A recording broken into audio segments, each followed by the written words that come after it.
Doctor Hedgewar প্রজ্ঞা সম্মান 2024 আজ প্রদান করা হলো কলকাতায়। এবছর এই পুরস্কার পেলেন বিশিষ্ট অভিনেতা, লেখক, পরিচালক ডক্টর চন্দ্রপ্রকাশ দ্বিবেদী। শ্রী বড়বাজার কুমার সভার উদ্যোগে আয়োজিত অনুষ্ঠানে প্রাপকের হাতে ডক্টর হেডগেওয়ার প্রজ্ঞা সম্মান 2024-এর স্মারক ও পুরস্কার তুলে দিলেন কেরালার রাজ্যপাল আরিফ মোহাম্মদ খান। তিনি বলেন, ভারত জ্ঞানের যে রত্নভাণ্ডার তা আজ আন্তর্জাতিকভাবে স্বীকৃত। রাষ্ট্রীয় স্বয়ংসেবক সংঘের অখিল ভারতীয় প্রচার প্রমুখ সুনীল আম্বেদকর বলেন, বাংলাদেশে সংখ্যালঘু হিন্দুদের উপরে আক্রমণ দুঃখজনক ঘটনা।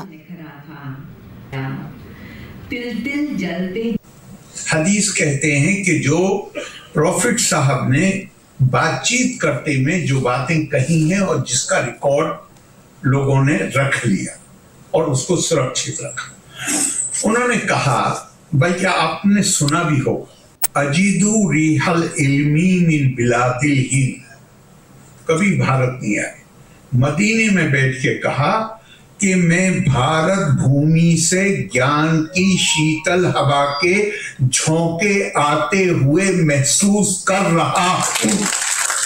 तो स्वामी विवेकानंद से पूछा किसी ने, उन्होंने कहा, ज्ञान का उद्देश्य है सामने से नजर आने वाली विविधता के पीछे छुपी हुई एकता को देखने की क्षमता पैदा करना। आज ये स्वाभिमान की बात है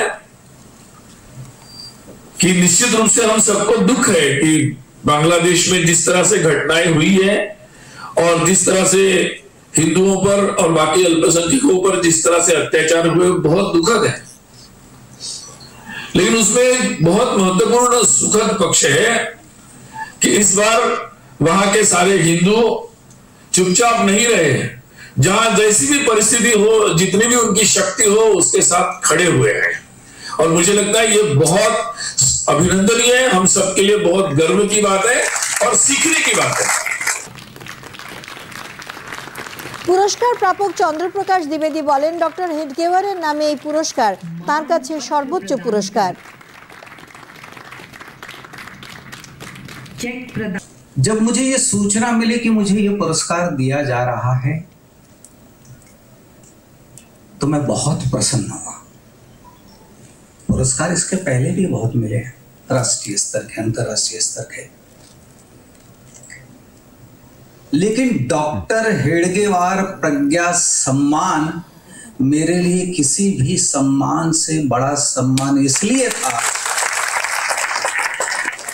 कि जिस विचार को लेकर मैंने 18-20 वर्ष की आयु में तय किया था कि इस रास्ते पर चलेंगे, उस रास्ते पर चले, मैं, मेरे मित्र, बहुत सारे साथी।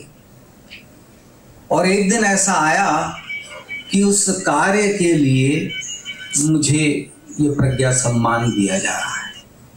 आदरणीय महामहिम आरिफ मोहम्मद खान साहब जी आ रहे हैं तुम्हें पुरस्कृत करने के लिए।